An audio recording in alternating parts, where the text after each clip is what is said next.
नमस्कार दोस्तों, मैं हूं अशोक वर्मा। आप देख रहे हैं टीवी 20 न्यूज। देश और प्रदेश की खबरें देखने के लिए बने रहिए हमारे साथ। शुरू करते हैं खबरों का सिलसिला।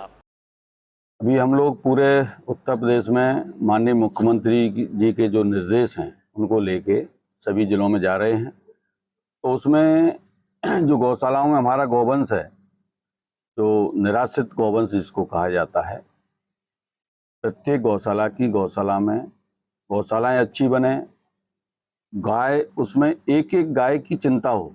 मतलब ये नहीं है कि गौशाला है उसमें 10 गाय पड़ी हुई हैं, उनकी कोई ध्यान नहीं है, कमज़ोर है। एक एक गाय की चिंता, जैसे पंडित दीनदयाल उपाध्याय जी का सपना था, अंत्योदय योजना जो उनकी थी कि पंक्ति के अंतिम व्यक्ति को सुविधा मिलनी चाहिए, ऐसे ही माननीय मुख्यमंत्री जी की ये बिल्कुल उनकी योजना है। और कि एक एक गाय कहीं कमज़ोर नहीं होनी चाहिए, उसकी सुविधाएं हों, उसका चूने युक्त पानी मिले, वहाँ सफाई हो, हरा चारा मिले, चोकर मिले, कमजोरी कहीं दिखे नहीं। तो ऐसा एक बढ़िया वातावरण, और प्रत्येक एक एक जिले में कम से कम एक गौशाला ऐसी मॉडल बने जहाँ पे उस वहाँ गौमूत्र से गुनाइल बने और चीज़ें बने, पेंट बने, गौ उत्पाद बने। और गाय का जो गोबर है उसको हमारे ऋषियों ने लिखा है गौमय बस्ते लक्ष्मी, और गाय के लिए कहा है गावो विश्वस्य मातरः है, गाय विश्व की माता है। ये ऐसे ही नहीं कहा गया, ये सिद्ध मंत्र हैं। लेकिन इसको विज्ञान ने, आज की जो विज्ञान है वो इस पर पहुंची नहीं है अभी, लेकिन फिर भी वो जो सारी चीज़ें हमारे ऋषियों मुनियों ने लिखी थी हमारे वेदों में, पुराणों में, वही सारी चीज़ें आज विज्ञान उस पर रिसर्च कर रही है, तो वो सारी चीज़ें सत्य हैं। तो एक एक मंत्र सत्य है कि गाय के गोबर में लक्ष्मी का वास होता है। माने गाय का गोबर जब खेती में पड़ता है तो किसान को माला माल कर देता है, माने वो लक्ष्मी पैसे को बचाता है। फिर उसका जो उत्पादन है, विषमुक्त उत्पादन, उसकी रेटें बढ़ जाती हैं। तो ये ऐसे ही गौमूत्र है। आज दुनिया के अंदर जैसे कैंसर जैसी जो बीमारी है उसका असाध्य रोग है ये पूरे दुनिया के लिए, लेकिन कहीं कोई स्थायी इसका इलाज नहीं। लेकिन जो गौमूत्र का सेवन करने वाले लोग हैं वो, उनको कैंसर ही नहीं होता, कैंसर जैसी असाध्य बीमारी नहीं होती है। और आप समझिए कोरोना काल के समय पूरे देश के अंदर एक भी गौभक्त जो गाय के संपर्क में रहते थे, गाय की सेवा करते थे, उनकी कोरोना काल में भी डेथ नहीं हुई। ये कितनी बड़ी बात है। तो आज वो जो निराश्रित रूप में गौशालाओं में माननीय मुख्यमंत्री जी ने इसको एक प्रायोरिटी पे लेकर कि गौवध नहीं हो, तस्करी नहीं हो, और कत्ल खाने पुनः आते ही आते बंद कर दिए थे। पूरे सबसे बड़ा एक बजट जो है गाय के लिए वो दे रहे हैं।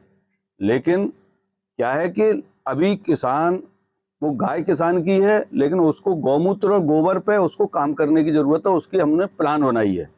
तो किसान को हम मुख्यमंत्री जन सहभागिता के अंतर्गत गौशाला से गाय देंगे, उसका जो पैसा है वो किसान को देंगे, और साथ में एक सब्सिडी पे 16 या 200 और आगे पीछे भी हो जाती हैं उसकी रेटें कंपनियां दे रही हैं, वो बायोगैस एक छोटी फैक्ट्री के रूप में किसान के यहाँ लगवा देंगे।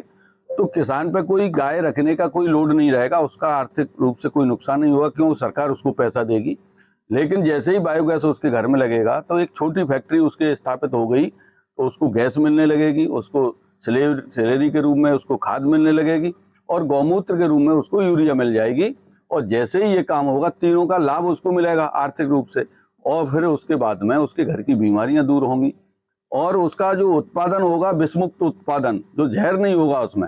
आज खेती से लेके हम लोग सब मर रहे हैं, और WHO की रिपोर्ट है कि 2030 तक भारत की आधी आबादी को कैंसर हो जाएगा। क्या होगा, देश बचेगा नहीं। तो केवल और केवल जो हमारी गौ माता है उसको लेके हम इस तरह से काम करेंगे तो हमारी खेती भी बचेगी, जमीन बच जाएगी, जल बच जाएगा, पर्यावरण बच जाएगा, और इसको बचाते बचाते सरकार को भी वो किसान बचा देगा जब गौ माता उस किसान के घर पहुंच जाएगी। क्योंकि एक बोरी DAP जब किसान अपने खेत में डालता है तो 2421 रुपये सरकार उसको सब्सिडी देती है।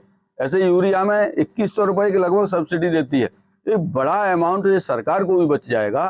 तो ऐसी ये गौ माता जिसके लिए हमने प्लान बनवाई है, यहाँ इस जिले का भी प्लान तैयार कराया है अभी बैठक में। तो हम सब लोगों को इस पर एक पॉजिटिव, अभी तक हम दूध की बात करते हैं, लेकिन दूध की बात करते करते यहाँ तक आ गए, लेकिन हम गाय को बचा नहीं पा रहे हैं। क्योंकि उसके गौमूत्र और गोबर पे बात ही नहीं करते। दूध देती है जीवन में बहुत कम समय, लेकिन गौमूत्र गोबर हर समय गाय देती है, और वो इतना महत्वपूर्ण है कि आप समझ रहे हैं